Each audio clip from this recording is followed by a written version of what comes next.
Selamat tengah malam kepada semua para pendengar Radio Ria 897 FM. Terima kasih kerana sudi bersama dengan saya, DJ KC, dan saya kembali menemani anda setelah saya berehat minggu lepas. Pendengar Misteri Jam 12, rancangan MG12 ini 100% hanya satu hiburan saja. Jangan kita mudah percaya dan terikut-ikut dengan apa yang kita bakal dengar. Misteri Jam 12 yang asli, yang original. Pendengar Ria 897, kalau anda mempunyai pengalaman, anda boleh hubungi saya di 669-11897. Dan sekiranya anda sedang mendengar sekarang ini, anda sedang mendengar adalah fans MG12 dari mana agaknya. Terima kasih kepada yang berada di Singapura, mungkin sedang mendengar di Jurong, mungkin di Bukit Batok, mungkin di kawasan Tampines, mungkin di Sengkang. Juga terima kasih pada anda yang sedang memantau siaran ini melalui internet radio ataupun aplikasi Mi Radio yang berada di Malaysia, di Brunei, di Indonesia, Kepulauan Riau, di mana saja anda berada. Terima kasih saya ucapkan. Kalau sudah bersedia, saya akan sampaikan kisah yang pertama pada tengah malam ini. Misteri Jam 12, 100% hanya satu hiburan sahaja. Baik, kisah yang pertama pada malam ini, saya ingin berkongsi peristiwa kiriman email. Kita akan ke seberang tambak dahulu. Ya, ini kisah daripada seorang pendengar. Namanya Yusnita. Yusnita berkongsi pengalaman dan katanya di sini, Assalamualaikum kepada DJ dan juga kepada pendengar dan peminat Radio Ria Misteri Jam 12. Nama saya Yusnita. Saya ingin berkongsi pengalaman yang saya alami. Saya peminat MG12, mendengar rancangan ini melalui internet radio. Tapi ada kalanya saya takut nak dengar seorang diri. Selalunya saya akan dengar rancangan KC bersama dengan rakan-rakan serumah. Saya bertugas di Ceras. Kiriman daripada pendengar Yusnita yang katanya bertugas di Ceras dan saya sebenarnya duduk di Johor. Berjauhan dengan keluarga, tinggal bersendirian, berkongsi sebuah rumah bersama dengan beberapa rakan sekerja yang lain. Ada kalanya rakan-rakan saya akan pulang agak lewat. Ada kalanya mereka balik kampung. Ada kalanya saya seorang diri dalam rumah yang kami sewa. Pengalaman yang ingin saya kongsi bersama dalam rancangan Misteri Jam 12, kata Yusnita, adalah satu peristiwa yang membuat saya takut nak duduk dalam rumah ni seorang diri. Begini kisahnya.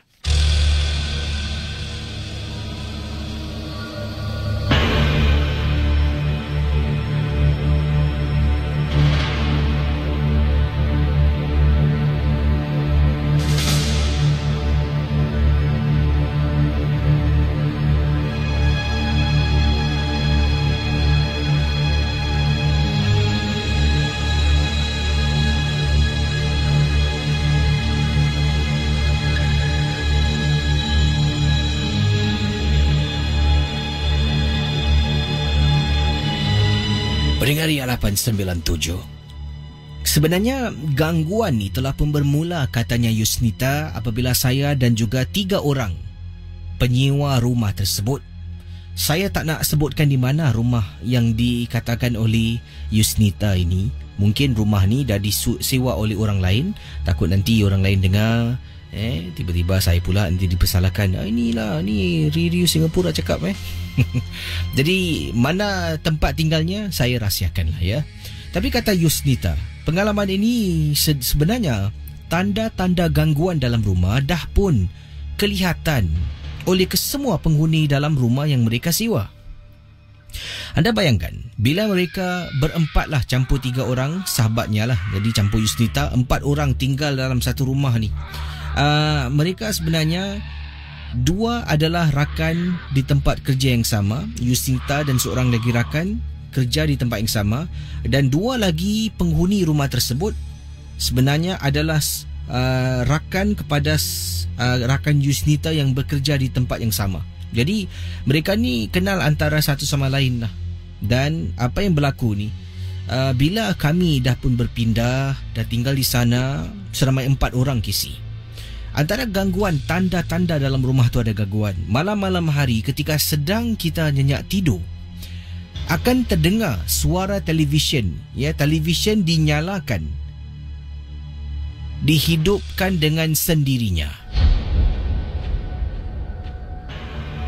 Saya pernah terbangun apabila terdengar bunyi televisyen menyala, tapi yang hairannya saya tidak pernah pun bertanya pada teman-teman yang telah pun menyewa rumah tersebut bersama dengan saya. Bila saya bangun, malah saya ternampak televisyen tu menyala, saya akan pergi ke depan dan matikan TV. Saya pun tak naklah berbunyi seperti saya ni bising sangat, nak berletih tentang televisyen yang tidak dimatikan. Mungkin saya rasa yang terakhir nak tidur tu lupa nak tutup TV, terus angkat bantalnya masuk ke dalam bilik. Dalam rumah yang kami sewa ni ada 3 bilik tidur. Saya tidur seorang diri, rakan saya yang telah pun menyewa di tempat tugas sama dengan saya tidur satu bilik, dan 2 budak ni tidur satu bilik. Jadi kami tidur bilik yang berasingan. Nanti kadang-kadang pada waktu malam, teman saya yang lain pula akan bangun, akan matikan TV. Tapi pada waktu itu, katanya Yusnita, kami tidak tahu pun TV itu dinyalakan dengan sendirinya. Sampaikan pada suatu malam, Casey, dalam bilik saya memang tak ada tandas. Nak ke tandas harus keluar daripada bilik. Apabila saya terbangun pada waktu malam, saya buka pintu bilik, nampak TV itu sedang menyala. Tak silap saya, waktu itu adalah TV 3, kalau saya boleh ingat lagi.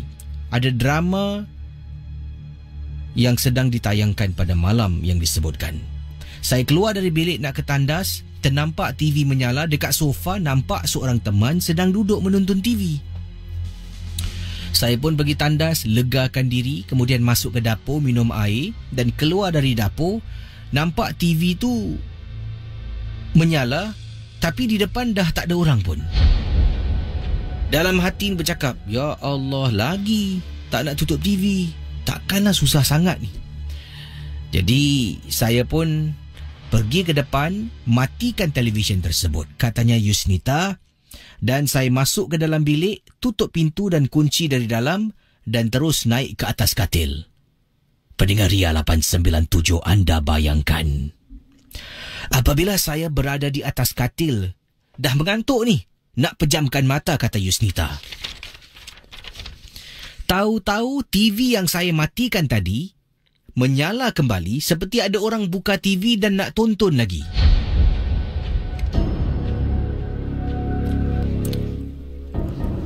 Dalam hati saya berkata, siapa pula buka TV ni? Oh, mungkin agaknya tadi bila saya pergi tandas, dia sedang tengok TV. Saya keluar tandas, tak ada tu, mungkin dia masuk bilik ambil bantal, dia keluar balik, dia hidupkan TV. Jadi saya pun buat bodoh lah. Keesokan paginya merupakan hari Sabtu, semua tidak bertugas, Kisi. Jadi kita pun telah pun merancang sebenarnya untuk pergi sarapan lah di tempat berdekatan dengan tempat kami tinggal di kawasan Ceras. Masing-masing bangun, mandi, dah siapkan diri. Dalam kereta ni, teman saya yang sedang memandu, saya pun bertanya, semalam siapa tengok TV Sorry lah aku ingatkan dah masuk tidur. Aku keluar toilet, aku matikan TV. Saya cakap lah saja nak buka topik, nak berbual, katanya Yusnita. Jadi lagi yang 3 ni cakap, tak, aku tak tengok. Seorang yang teman yang memandu ni lah, teman yang telah pun menyewa apartmen tersebut bersama dengan saya. Jadi seorang cakap tak, seorang lagi cakap tidak, seorang lagi cakap tidak. Saya terperanjat. Biar betul korang. Semalam aku keluar pergi tandas pukul 11 malam. Siapa semalam pukul 11 tengok TV? Tak adalah. Kita pukul 9 lebih katanya di sini Dah pun masuk bilik. Engkau pun masuk apa? Saya terdiam. Taklah. Semalam 11 lebih aku keluar, TV menyala, aku nampak ada orang duduk kat depan tau. pendengar Ria 897. Kemudian seorang lagi teman bercakap, aku rasa kan 2 hari lepas pun aku terbangun waktu malam, aku tengok TV menyala. Aku keluar pergi depan, aku matikan TV. Dalam hati ni bercakap, siapa pula tengok TV tak nak tutup? Alah, ingatkan nak tegur, nak tanya. Tak apalah, matikan aja TV tu. Semua terdiam. Saya tanya lagi, jangan main-main lah, tak kelakar sih. Siapa semalam tengok TV? Sumpah aku tak tengok. Aku pun sama, sumpah. Aku pun samalah. Siapa, Casey? Siapa yang saya nampak berada di ruang tamu pada malam tu sedang menonton TV apabila saya keluar dari bilik nak ke tandas? Okeylah. Mungkin saya hanya anggap mungkin ini adalah satu permainan oleh teman-teman yang konon-konon nak takut-takutkan saya. Pada suatu hari, 3 orang teman saya ni tidak ada dalam rumah tu, di mana seorang balik kampung, lagi 2 ni keluar dengan teman-teman mereka. Saya sampai rumah dulu. Saya masuk dalam, buka pintu, tanggalkan sepatu, kemudian ambil tuala pergi ke tandas untuk mandi. Katanya Yusnita, pendengar Misteri Jam 12, apabila saya sedang mandi dalam tandas seorang diri dalam rumah yang tidak ada orang langsung, TV di ruang tamu tiba-tiba menyala dengan sendirinya. Ebi! Saya memanggil nama teman saya Ebi beberapa kali. Saya memanggil teman saya yang lain Siti. Saya memanggil teman yang lain. Mereka tidak bersuara. Ebi, tak kelakar lah Ebi. Saya dengan segera bersihkan badan, lap kering-kering, keluar daripada tandas, berdiri saja depan tandas, nampak ruang tamu gelap, TV menyala, dan saya nampak dalam ruang tamu yang gelap, TV menyala, ada orang sedang duduk, Casey. Ebi, engkau ke tu? Ebi, tak kelakar lah, Ebi.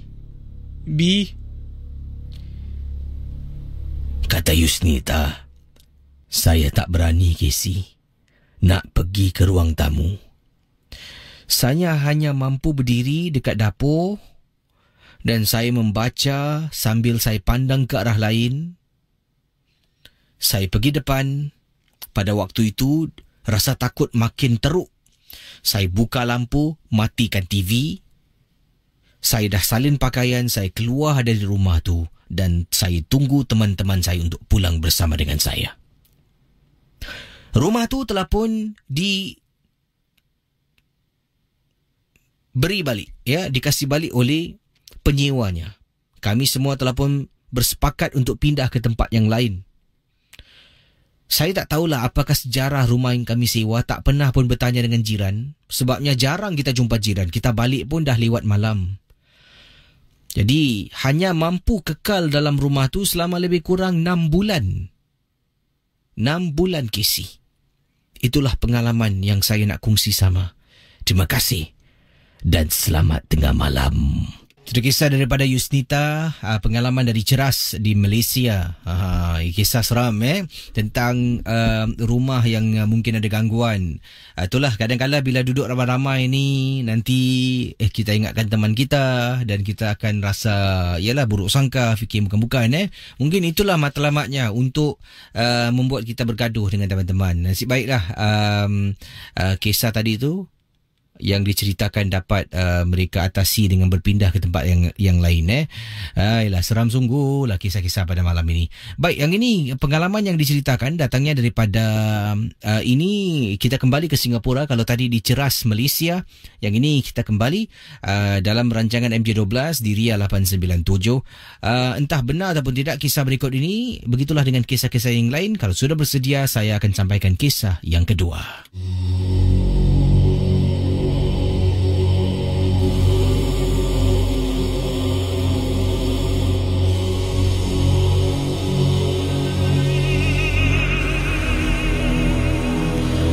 Baik, pengalaman berikut ini berlaku di salah sebuah estet perumahan di Sengkang yang dikatakan di sini daripada Kak Wati berkongsi pengalaman beliau. Kisah kakak ni bertugas mengikut shift. Ada kalanya kakak balik petang, ada kalanya kakak balik agak lewat malam. Balik petang ni tak ada masalah, tapi balik lewat malam ni lah yang sering kali membuat kakak rasa takut sangat. Ada kalanya berat hati nak balik ke rumah. Tapi apakan daya, Casey, pengalaman yang kakak nak ceritakan berlaku di estet rumah kakak di Sengkang ni. Pada waktu itu kakak turun daripada transport pengangkutan yang disiapkan oleh syarikat kakak lah. Nanti ada abang akan hantar kami pekerja-pekerja pulang ke rumah. Kakak turun daripada transport tu, kakak berjalan. Selalunya telinga kakak ni kakak akan sumbat dengan earpiece sambil mendengar lagu. Sebabnya sebelum ni pernah berlaku, bila kakak balik ni tak dengar apa-apa pun lah, sedang berjalan sorang-sorang nak pulang ke rumah katanya.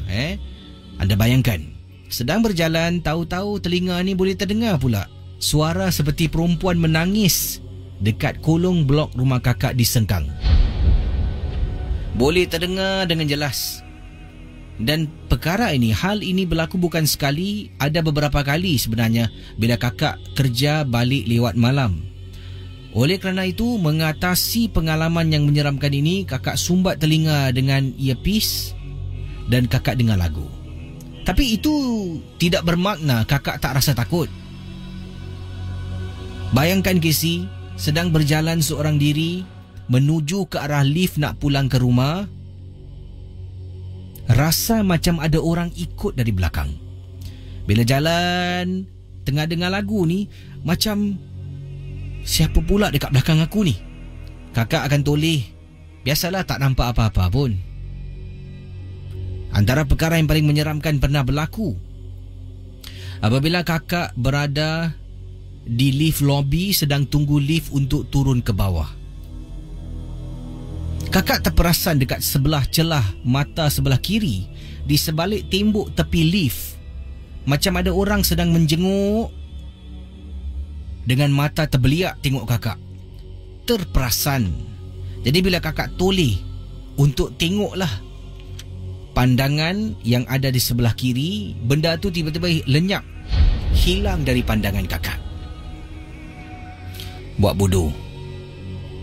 Masuk dalam lift, tekan tingkat rumah kakak tingkat 7 dan pulang ke rumah. Satu hari ini, hari Khamis malam Jumaat, gangguan dah kerap berlaku. Tengah berjalan rasa seram, sesuatu ikut dari belakang.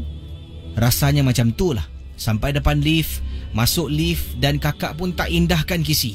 Tidak indahkan, buat bodoh lah dengar lagu ni dalam hati. Cepatlah sampai rumah, cepatlah. Sampai depan rumah, kakak sebenarnya dengar orang beri salam. Kakak depan pintu rumah ni tengah masukkan kunci.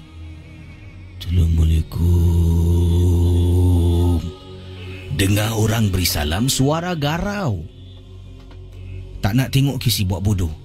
Buka pintu, masuk dalam, tutup pintu, buka lampu ruang tamu. Mak kakak sedang tidur dalam bilik. Dalam rumah tu hanya ada 4 orang saja. Kakak, mak, abang dengan adik kakak. Kakak ni dah berpisah dengan suami, jadi sementara itu tinggal dengan mak di kawasan Sengkang. Dah tutup pintu ni,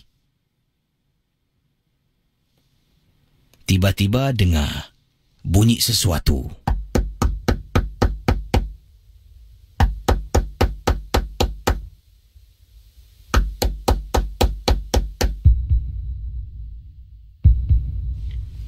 Kisi tak terkejut ke Kisi? Tiba-tiba dengar orang ketuk pintu rumah kakak. Kakak seolah-olah dikunci dan tidak boleh berbuat apa-apa. Otak ni buntu tau. Tahu-tahu mak kakak keluar dari bilik, pergi ke tempat kakak, pegang tangan kakak, dia selawat, kemudian dia baca ayat kursi, kemudian dia arahkan kakak pergi masuk dapur, ambil wuduk. Kakak pun tinggalkan depan tu, ambil wuduk. Mak kakak sambil kakak berjalan ke dapur, berdiri depan pintu dan membaca sekali lagi ayat kursi. Kakak dengar dia kata, "Ya Allah, ya Tuhanku, apa jua yang ada di sebalik pintu ni, lindungilah keluarga daripada dicerobohi."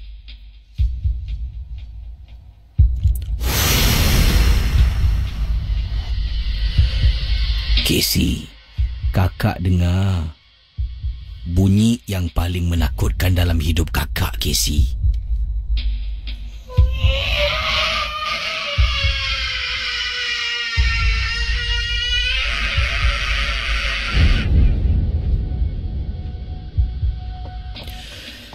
Katanya akak kita, kakak dengar bila dah masuk dapur nak masuk tandas sambil wuduk, dengar suara yang nyaring, tapi suaranya jauh, bukanlah sekuat mana pun. Tapi dapat dengar pada malam yang sunyi itu, seperti ada sesuatu yang ikut kakak pulang. Kemudian selepas kakak ambil wuduk, mak berbual. Katanya, "Boleh tak kalau kau minta kerja lain ke, tukar shift? Jangan balik malam-malam lagi, boleh tak?" Begini, Casey. Sebenarnya kakak ni ada sejarah. Kakak berpisah dengan suami kerana ibu mertua yang kakak rasalah mungkin tidak suka akan kakak. Rumah tangga yang kakak bina dengan suami hanya kekal selama lebih kurang 3 tahun saja. Dalam 3 tahun tu macam-macam pergolakan yang berlaku antara kakak suami dengan mak mertua. Mak mertua seringkali hantar untuk membuat rumah tangga kami porak-peranda. Setelah berpisah pun masih lagi nak mengganggu kakak. Dan kakak tu katanya baru saja pulih daripada rawatan. Dan mak mintalah kakak supaya jangan kerja balik malam lagi, takut nanti sejarah lama berulang, iaitu kakak terkena gangguan. Jadi kakak pun mendengar kata mak. Kakak berhenti dari kerja lama dan mendapat kerja waktu pejabat. Susah, Casey. Nak keluar malam, kalau seorang diri, confirm kakak akan rasa takut dan seolah-olah diganggu. Tapi kalau keluar dengan teman-teman, keluarga, adik-beradik, tidak akan ada perasaan ini. Terima kasih dan selamat tengah malam, Casey. Itu ada kisah ya. Terima kasih pada yang berkongsi pengalaman dalam kisah MJ12. Macam-macam pengalaman dikongsi sama. Ada yang kongsi dan saya bertanya tadi, anda mendengar MJ12 dari mana?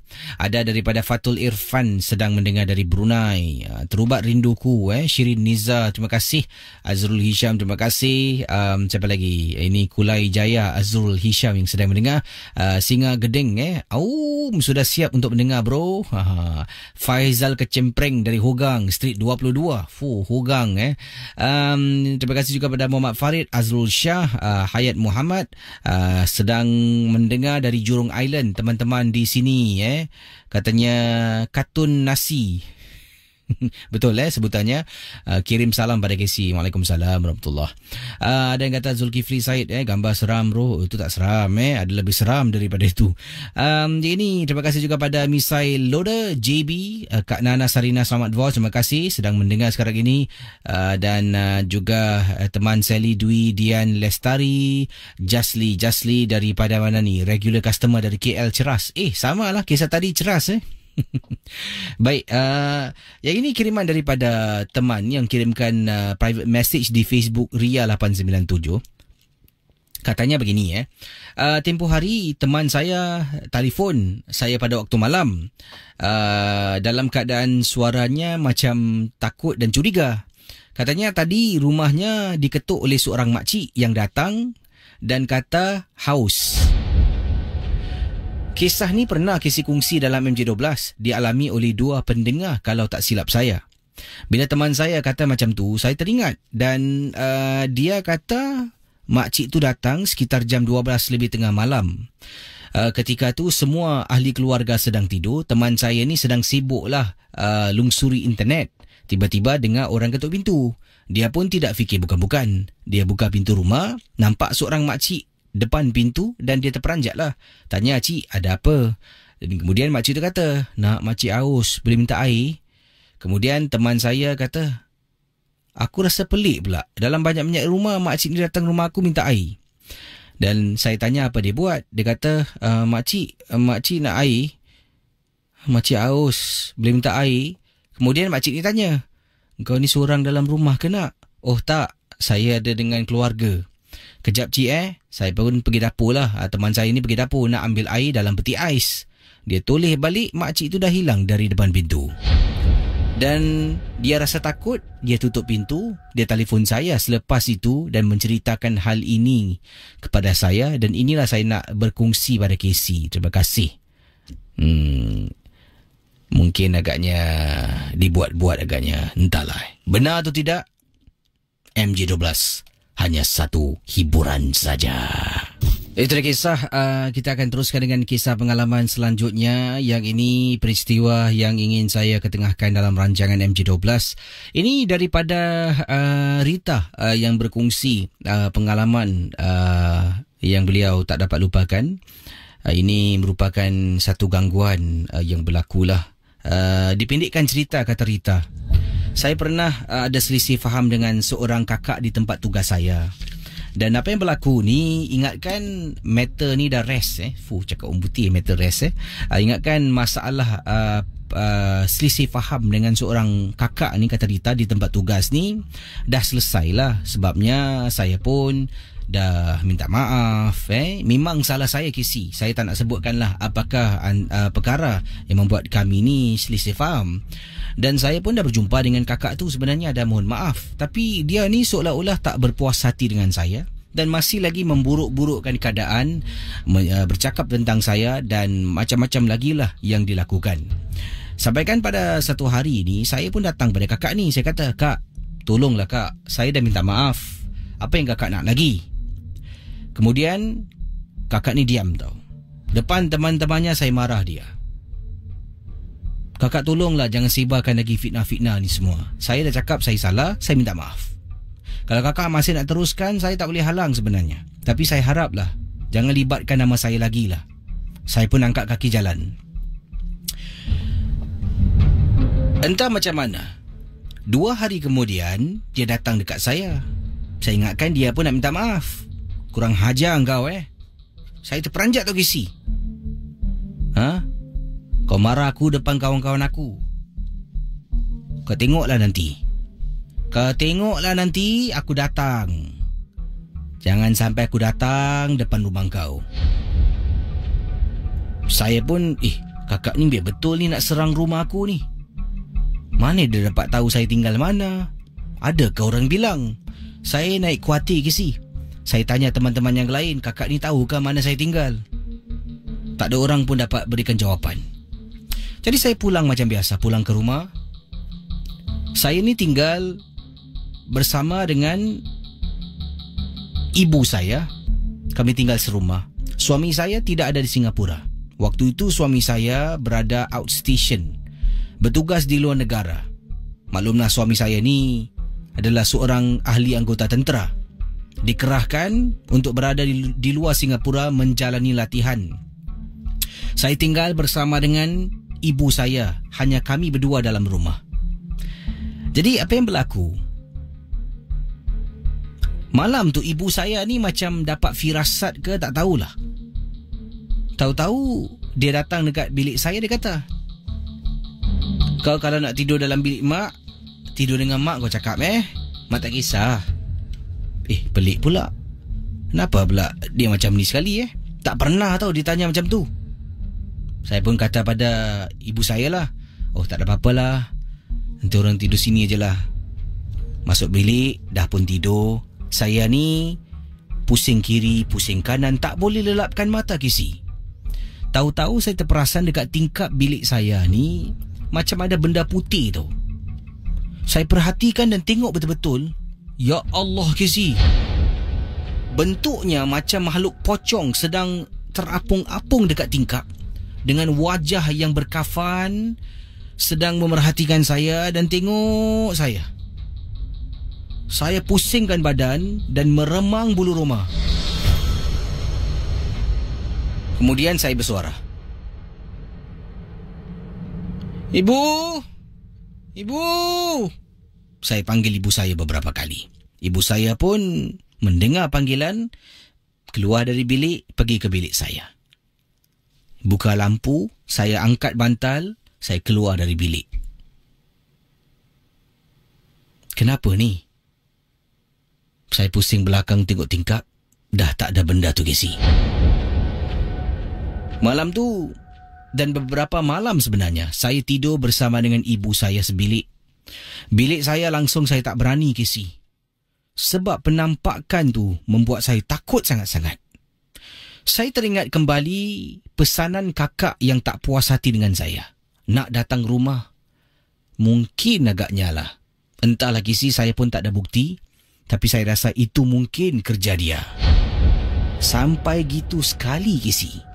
Masya Allah. Baik, lebih banyak kisah akan saya kongsi bersama sebentar nanti. Anda juga boleh hubungi saya di 66911897. Saudara, Misteri Jam 12, sekali lagi peringatan kepada semua, 100% hanya satu hiburan sahaja. Jangan mudah percaya dan terikut-ikut. Itu yang penting. Jangan kita percaya dengan apa pun yang diketengahkan. Anggap sebagai menonton filem-filem seram lah. Jadi macam itulah. Kalau mungkin ada kemuskilan, ingin bertanya, tanyalah mereka yang arif, yang pakar. Jangan tanya, jangan rujuk pada saya. Ya, saya hanya sebagai seorang penyampai kisah seram, tidak lebih dari itu. Yang ini sebelum saya berehat, ada kiriman daripada pendengar kita yang dikongsi sama. Katanya di sini, saya pernah berjalan dan apa yang berlaku ni, saya ternampak di kawasan tempat saya bertugas. Ada sebatang pohon yang agak besar. Dan pada pohon tu ada beberapa paku yang telah pun diketuk lah dekat pokok tersebut. Pada mulanya saya ingatkan paku yang diketuk tu mungkin digunakan untuk mengikat tali ke, tak tahulah. Jadi saya ternampak. Saya dah banyak kali lalu dekat kawasan tu dan dah banyak kali saya nampak pokok tu, tapi tak pernah pun perasan ada paku. Sampaikan pada satu kali ni sedang berjalan, terpandang pula dekat pokok tu. Sebabnya waktu tu bila saya pulang jam 9 lebih malam. Daripada tempat saya bertugas, saya kena jalan agak jauh sedikit lah untuk pergi ke main road untuk naik bas ataupun untuk naik taksi pulang ke rumah. Dalam tu, taksi jarang masuk. Bas memang tak lalu. Ya, jadi saya kena jalan kaki untuk keluar ke jalan raya utama. Dah banyak kali lalu depan pokok tu, tak pernah pun saya beri perhatian pada pokok tersebut. Tapi pada malam tu, sedang berjalan jam 9 lebih malam, saya seorang lah, baru balik kerja. Tengah jalan, saya terdengar sesuatu datang daripada bunyi pokok tu. Bunyi macam sejenis serangga, seperti bunyi cengkerik. Seekor saja bunyinya. Jadi bunyi, dan saya toleh, ternampak dekat pokok tu ada beberapa paku tau yang telah pun diketuk pada pokok tersebut katanya. Pendengar Ria 897. Akan saya kongsi kisah ini sebentar nanti. Apakah lanjutan kisah yang dikongsi oleh rakan kita? Rosli namanya. Jangan ke mana-mana, bertemankan saya dalam rancangan Misteri Jam 12. 1:23 pagi dan selamat pagi kepada semua yang sedang bersama dengan kami stesen Radio Ria 897 FM. Anda sedang bersama dengan rancangan Misteri Jam 12 yang digemari ramai, semakin ramai yang juga mengikuti rancangan MJ12. Ada rakan-rakan teman kita dari seberang tambak, dari Kepulauan Riau, macam-macam kiriman kata-kata semangat yang saya terima, kata-kata motivasi, kata-kata tahniah, syabas, macam-macam lah. Jadi terima kasih kerana sudi mengirimkan kata-kata anda itu kepada rancangan ini. Dan mungkin kalau ada juga saranan-saranan, anda boleh beritahu saya lah. Dan Yelah, kalau lebih ramai yang mendengar, lebih banyak kisah dapat saya ketengahkan. Bukan saja dari Singapura, malah di luar Singapura juga boleh kongsi sama lah, ya. Jadi inilah, walaupun dunia berkembang pesat dengan teknologi, dengan sosial media, tapi tetap radio sebuah medium tradisional menjadi pilihan ramai sebenarnya untuk mendengar rancangan kegemaran Misteri Jam 12 dengan kisah-kisah seram. Terima kasih kerana menjadikan Ria sebagai sebagai stesen hiburan anda, dan dengan sokongan anda ni MJ12 sampai ke saat ini adalah rancangan nombor 1 di Ria 897 dan rancangan nombor 1 waktu malam di berani saya katakan di Radio Singapura ni lah. Jadi terima kasih kerana tanpa sokongan anda tidaklah kita dapat meraih mungkin apa yang kita dapat hasilkan hingga ke saat ini. Sekarang ini seperti saya katakan dalam proses pembikinan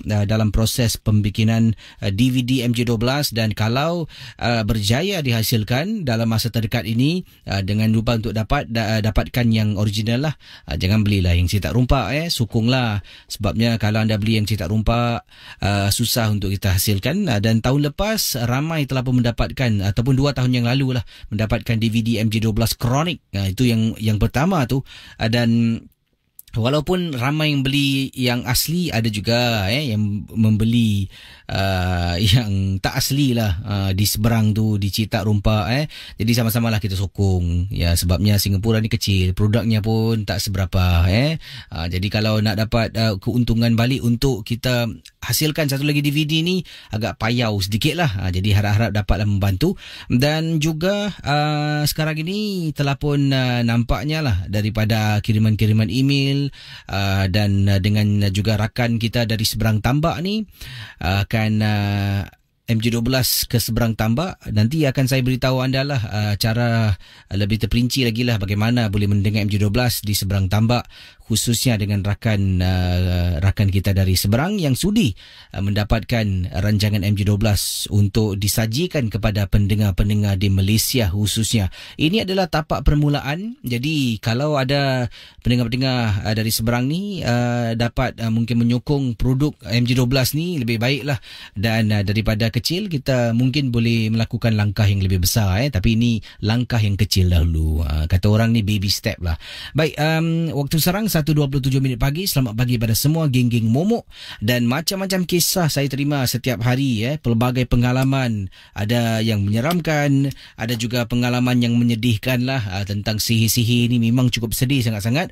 Apapun jua, ingatlah mendengar MJ12 sebagai satu hiburan saja, dan yang lain boleh cuba tembusi bilik siaran di 669-11897. Baik, kisah berikut ini bukanlah tentang penampakan hantu, tapi ini boleh saya sifatkan sebagai satu kisah yang lain lah, yang pernah saya kongsi bersama. Ini pengalaman bukan pengalaman secara peribadi yang dialami oleh pengirim kita, di mana nama beliau ingin ditukarkan kepada nama yang lain lah. Atas sebab-sebab anda akan faham nanti apabila saya kongsi bersama. Dan kisah Encik Rosli tentang pokok dan paku di tempat tugasnya akan saya sambung sekejap lagi. Tapi kita ke kisah yang ini dahulu. Pengalaman ataupun satu kiriman email datangnya daripada ini daripada Encik Abdul Rahman yang berkongsi. Ini satu pengalaman yang dialami oleh teman di tempat bertugas beliau. Adalah seorang kawan yang kenalan yang agak rapat lah. Katanya di sini, Casey, teman saya di tempat tugas ni pernah berjanji dan membuat satu perjanjian dengan sesuatu lah. Tapi sebelum tu saya nak sentuh dahulu apa Encik Abdul Rahman bukan nama sebenar, nama samaran yang digunakan. Yang ingin saya kongsi sama ni bukanlah untuk mengaibkan teman saya. Saya pun tak nak menyebut namanya. Tapi saya harap ini adalah satu pengajaran untuk kita semua supaya janganlah kita berurusan dengan syaitan, katanya Encik Abdul Rahman. Begini, teman saya sampai ke hari ini, dan ini kalau tak silap saya dah masuk tahun yang kedua. Teman saya ni kerap ulang-alik ke sebuah kawasan untuk melakukan perintah lah konon. Perjanjian yang telah pun dibuat oleh sesuatu. Isteri teman saya ni pernah terkena rasuk apabila mereka sedang memancing. Dan bayangkan, bila memanggil seorang untuk membantulah seseorang untuk datang membantu, seseorang itu telah pun berjanji dengan makhluk yang merasuk badan isteri teman saya untuk membawa sajian pada waktu sekian-sekian, saya tak tahu bila, tapi saya tahu ini perkara masih lagi dilakukan oleh teman saya, kata Encik Abdul Rahman. Pergi ke pokok yang disebutkan dan sajikan makanan tersebut di bawah pokok tu tanpa putus. Bukan setiap hari, bukan. Ada masa-masa yang telah pun ditetapkan yang saya tidak pasti bila. Mungkin setahun 2 kali, mungkin setahun sekali, saya tak pasti. Tapi ini adalah tahun yang kedua yang dilakukan. Teman saya ni pernah cerita pada saya. Saya malah bertanya pada dia, buat apa engkau berurusan dengan syaitan? Dan teman saya memberitahu saya yang dia takut. Sebab bila dia panggil seseorang ni untuk membantu merawat, orang ni kata, jangan tak buat. Kalau tidak, kalau dia berhenti, isterinya akan kembali kena rasuk dan diganggu Casey. Saya tak pastilah sejauh mana betul ataupun tidak kata-katanya. Tapi dengan berbuat demikian ni, seolah-olah kita ni menunduk kepada syaitan. Dan kita ni akan dengar kata-kata mereka dan takut dengan mereka. Saya pernah nasihatkan pada dia berkali-kali. Tapi cuma satu masalah, kalau dia tak buat, dia langgar pantang mungkin, isterinya akan menjadi mangsa. Jadi saya nak tanya kepada Casey dan juga pendengar MJ12, apa yang patut dilakukan oleh teman saya? Saya dah suruh dia berkali-kali jumpa pakar yang lain, jumpa ustaz. Tapi seolah-olah dia ni macam berat hati untuk tidak melakukan apa yang dia telah lakukan sejak 2 tahun yang lalu. Terima kasih dan selamat tengah malam. Kita jawab panggilan dan silakan hubungi saya segera di 669-11897.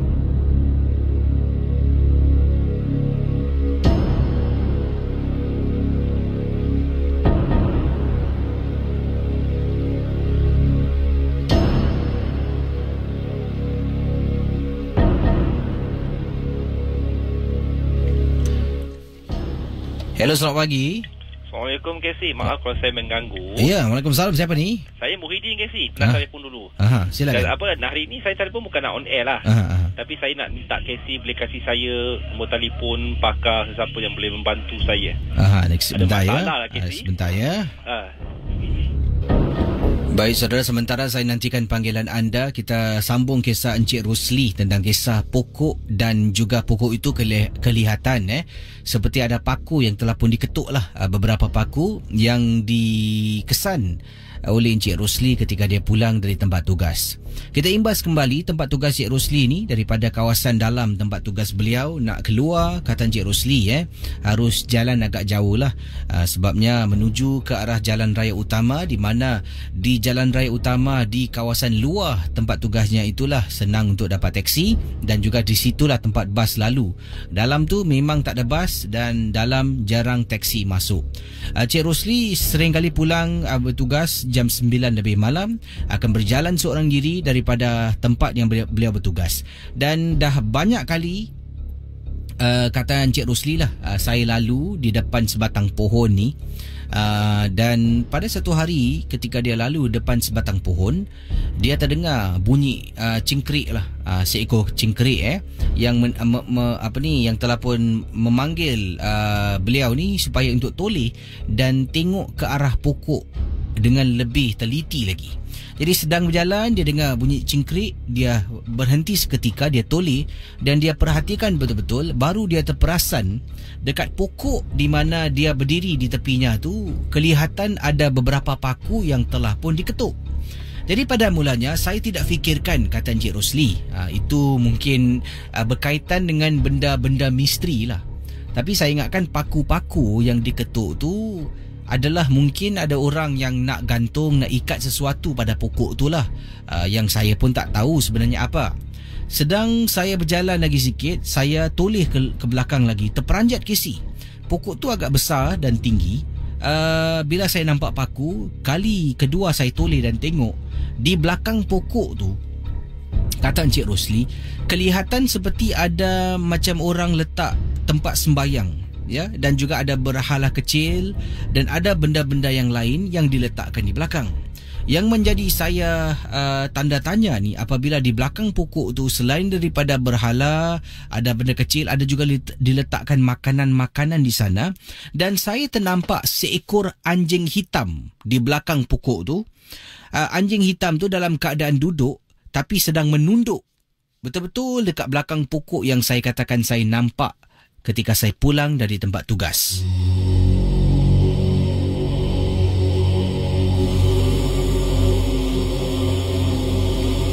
Saya toleh ternampak anjing hitam tu, saya terkejutlah dan takut-takut kisi saya ni kena kejar dengan anjing hitam, kena gigit, masalah ni.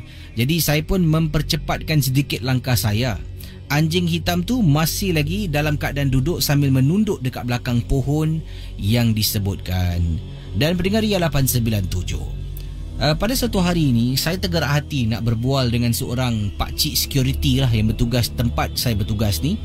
Dan saya bertanya pada pakcik tu, tahu tak tentang sebatang pohon yang ada paku dan sebagainya. Dan pakcik tu kata, oh pokok tu memang katanya dahulu pernah berlaku satu kemalangan di mana seorang pemandu terbabas dan langgar pohon tu yang tak patah dan tak tumbang.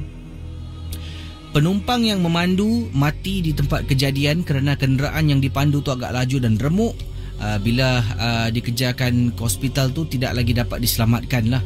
Dan sejak hari tu, setiap kali dekat kawasan tu, nanti malam-malam hari akan nampaklah seseorang sedang diri dekat tepi jalan. Dan ini mengganggu ramai pekerja-pekerja yang nak lalu, satu-satunya laluan nak keluar. Kalau tidak, kena pusing jauh. Jadi syarikat yang mempunyai pejabat di depan pohon tu telah pun berusaha memanggil beberapa orang ahli agama untuk datang, dan konon-konon semah pokok tu, sampaikan ada mendirikan shrine ataupun berhala di belakang pohon tersebut sebagai tanda peringatan mangsa kematian. Dan selepas pembinaan shrine dan juga diketukkan paku, macam-macam lagi dibuat di sana, penampakan tidak lagi berlaku dekat kawasan pokok yang disebutkan itulah. Terima kasih. Itulah kisah yang dikirimkan oleh teman kita. Baik, kiriman selanjutnya ini adalah kiriman daripada pendengar kita, namanya Elza. Assalamualaikum. Salam. Saya Elza dan pengalaman saya nak cerita di rumah saya. Saya tinggal di sebuah kampung. Rumah kampung katanya di kawasan Pontian. Peristiwa ni apabila saya dengan ibu dengan abah saya sedang duduk dekat ruang tamu menonton TV. Waktu tu jam 10 lebih malam. Saya ingat lagi, itu merupakan hari Jumaat lah, dan ahli anggota keluarga ada di rumah. Adik saya, adik perempuan, kata Elza, berada dalam bilik dah pun nak tidur. Jadi saya, ibu dengan abah sedang duduk dekat ruang tamu. Tiba-tiba terdengar adik pekik sekuat-kuatnya.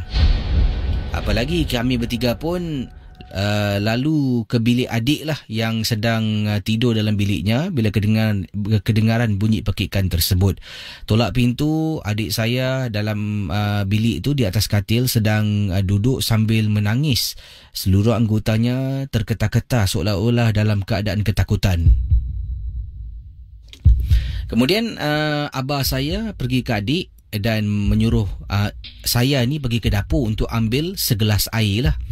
Jadi saya pun tinggalkan adik dengan abah dengan ibu dalam bilik. Saya berjalan ke dapur. Sedang berjalan dekat dapur ni, saya terperasan tau, dekat dapur saya macam ada orang sedang duduk. Dapur tu gelap lah. Dan saya pun takut sebenarnya nak pergi dapur. Saya pun patah balik ke bilik. Saya kata, Bu, temankan saya pergi dapur boleh tak? Jadi ibu saya pun temankanlah pergi ke dapur. Ibu tanya, kenapa dengan kau? Dan saya kata, terus terang, tadi kat dapur macam nampak ada orang tengah duduk. Ibu pun okeylah, jalan pergi dekat dapur. Saya ambil segelas air. Dan kemudian bila dekat dapur tu, saya rasa seram sangat. Ibu saya pun dapat rasakan tau, keadaan dapur tu macam ada sesuatu yang tak kena. Kami pun pergilah kembali ke bilik. Abah saya membaca sesuatu dekat minuman tersebut, beri adik minum dan sapu sedikit di mukanya. Kemudian adik dibawa keluar ke ruang tamu lah. Sedang kita berbual-bual, sedang bercakap lah dengan adik apa yang berlaku, apa yang dinampak. Tiba-tiba dengar kisi malam tu rumah kami tak pernah pun ada bunyi ni. Tiba-tiba malam tu boleh dengar bunyi burung hantu. Bunyinya agak jauh daripada mana kita sedang duduk. Kemudian Abah terus cakap, malam ni jangan tidur asing-asing ya. Kita tidur satu bilik. Jadi malam tu Abah tidur di bawah, iaitu dalam satu bilik lah, di atas lantai. Saya, adik dengan ibu tidur sekatil. Malam tu Casey, bunyi burung hantu masih kedengaran dan tiba-tiba dengar bunyi anjing yang menyalak. Saya ni macam takut tau. Sampaikan saya kalau terbangun pada malam tu nak pergi tandas, saya tahan sebabnya takut sangat-sangat sampaikan keesokan pagi. Kemudian selepas tu Abah pun menceritakan malam yang adik kena gangguan tu adalah malam Jumaat Kliwon. Saya pun tertanya apa tu malam Jumaat Kliwon, tapi Abah tidak jelaskan lebih lanjut. Katanya malam Jumaat Kliwon di mana makhluk-makhluk ni dilepaskan. Dan tengoklah kalau nasib-nasib kita, mungkin dia berkenan, dia ganggu kita. Tapi hanya untuk semalam saja, dah tak ada gangguan lagi. Adik saya kata bila dia tengah tidur, dia ternampak dekat tingkap seperti ada benda terbang. Dan tiba-tiba dia terperasan macam ada orang menjenguk daripada tingkap bilik di rumah kampung kami di Pontian. Sebab itulah dia terpekik kerana kedengaran dan juga ternampak sesuatu yang menakutkan. Casey boleh tak tanya para pendengar, apakah sebenarnya yang dimaksudkan dengan malam Jumaat Kliwon seperti apa yang dikatakan oleh Abah saya? Terima kasih Casey dan juga selamat tengah malam dari pendengar kita, Elza. Baik, itu adalah kisah yang telah pun dikongsi sama dari Pontian, Johor. Terima kasih kepada pengirim kita Elza yang berkongsi dalam MJ12 malam Jumaat Kliwon. Apakah ini dimaksudkan dengan malam Jumaat Kliwon? Yang ini kiriman daripada seorang lagi rakan kita. Ini berlaku apabila beliau sedang memancing di pantai East Coast bersama dengan suaminya. Pada malam tu saya dengan suami, ini kiriman daripada Fatimah lah. Kak Fatimah berkongsi, saya dengan suami sedang memancing di pantai East Coast. Dan apa yang berlaku, saya ni bila mendongak ke langit, saya ternampak ada benda putih terbang tau. Laju Casey. Mungkin dia tak beritahu di manakah beliau memancing. Tapi katanya bila sedang memancing di pantai East Coast, tergerak hati untuk mendongak ke atas lah. Bila dia mendongak ke atas, nampak benda putih terbang laju lah. Dan apabila saya ternampak benda tu, mata saya mula carilah mana benda tu pergilah. Jadi saya pun terperasan di salah satu pohon, jaraknya lebih kurang dalam 3-4 pohon jauh daripada mana kami memancing dekat tepi pantai ni.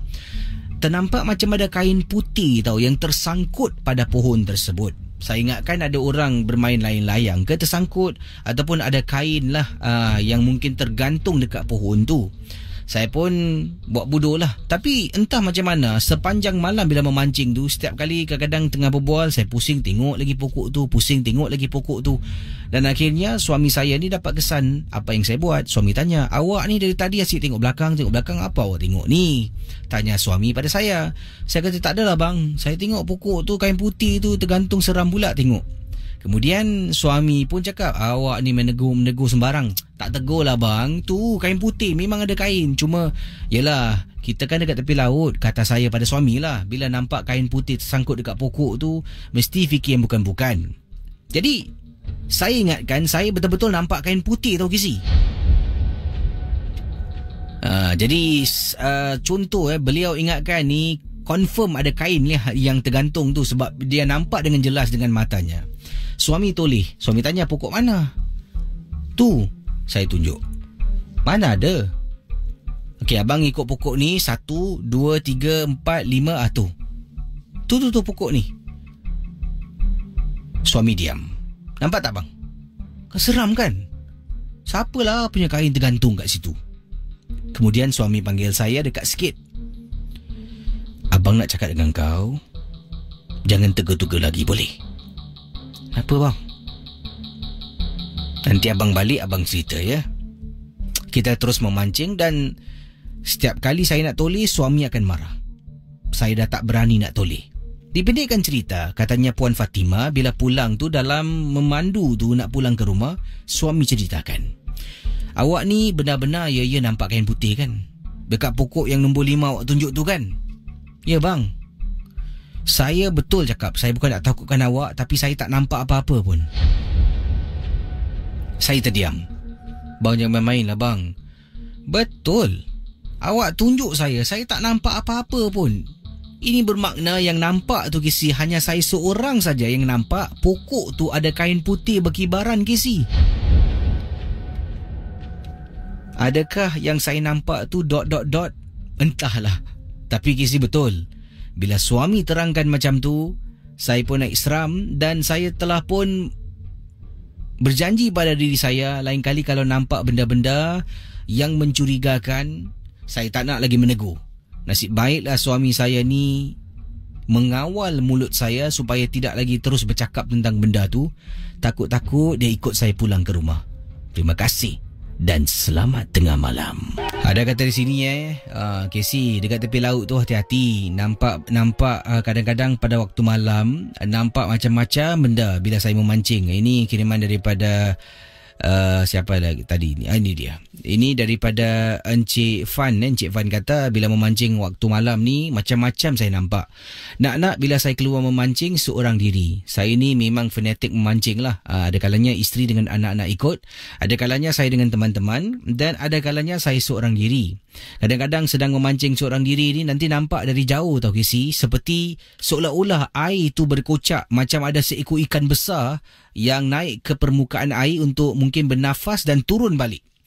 Kocaknya air macam tu Dan saya hanya buat bodoh dan tidak ingin menegur lah. Sebabnya kadang-kadang benda ni sengaja nak menguji. Kalau kita nampak kehadiran dia, kita tegur, ini bermakna kita ni seolah-olah acknowledge kehadiran makhluk ni dan dia akan ikut kita pulang. Saya pernah dengar Casey, dekat laut saya memancing ni di Sembawang Park. Waktu tu tidak ramai orang di sana. Dan saya ni sedang sorang-sorang, tiba-tiba nampak dekat air tu seperti ada orang tau yang muncul di permukaan air, yang kawasan laut yang gelap tu, sedang terapung-apung lah dengan nampak kepala saja. Dan bila saya perhatikan, saya tengok wajahnya tu dalam keadaan gelap tu, amat menakutkan saya sangat-sangat. Dan apa yang berlaku, jauh daripada mana saya sedang memancing ni, ada keluarga ni juga sedang memancing, dan saya rasa salah seorang dari mereka ni menegur. Orang yang menegur tu tiba-tiba terus saya dengar dia mengilai.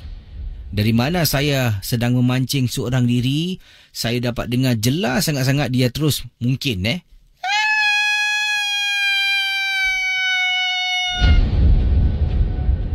Saya toleh dalam hati bercakap, ini mesti menegur lah ni.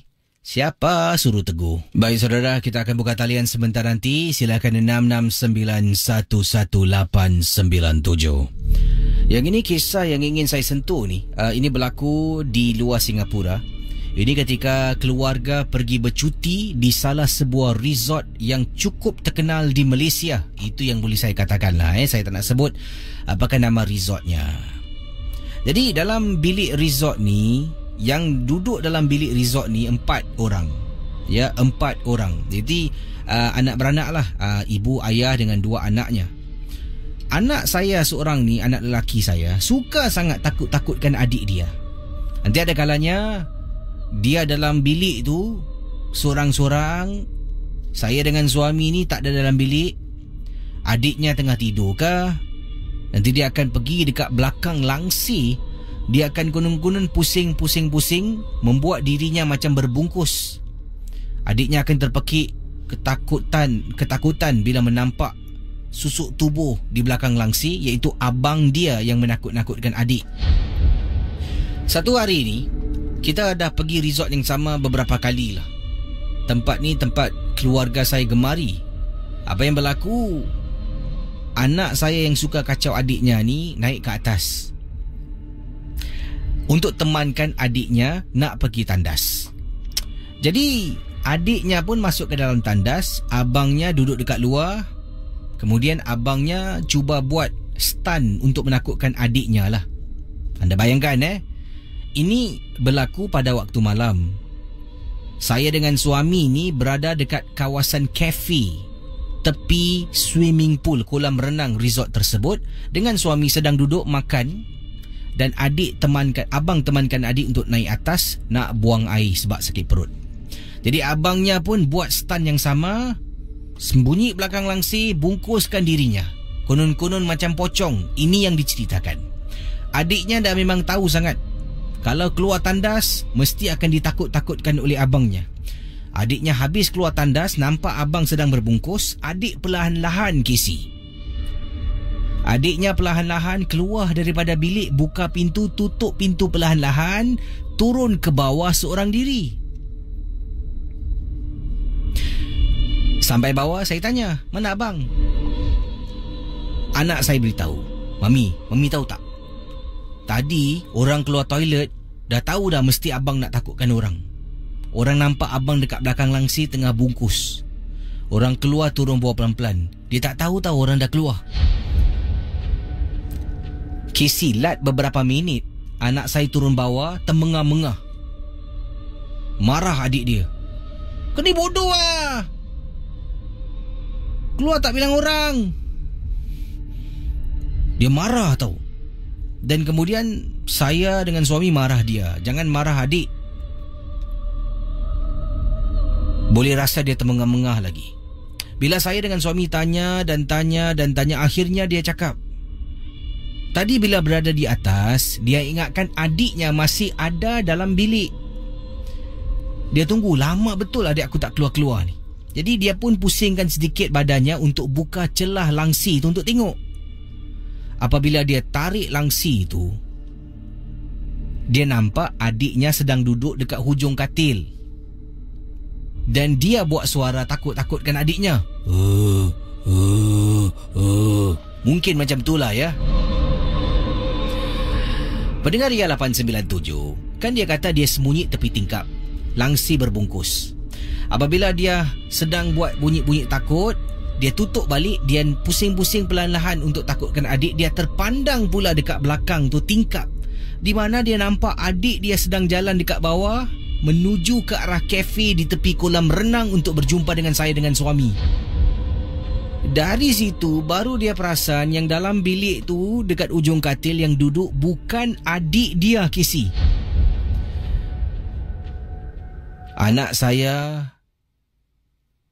keluar daripada belakang langsir, tengok tak ada orang dalam bilik tu, buka pintu turun bawah, termengah-mengah ketakutan. Saya pun kata pada anak saya, itulah kau, selalu takut-takutkan adik kau.